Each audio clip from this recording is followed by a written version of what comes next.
The first thing that you want to do when you've been in a wreck is find out if anybody's hurt and get help for anybody who's injured. The second thing you want to do, that is if you can safely do it, is take pictures of the scene. Third, make sure when you call the authorities and the authorities get there that they've documented the scene accurately.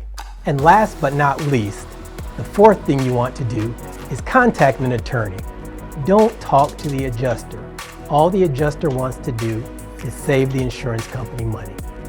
When you've been in a wreck, the process is very complicated.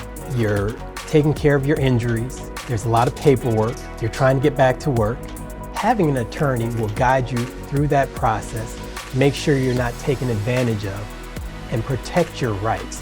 When you've been in a wreck, you don't want extra stress of the process on top of the stress of the wreck and the injuries that you've sustained.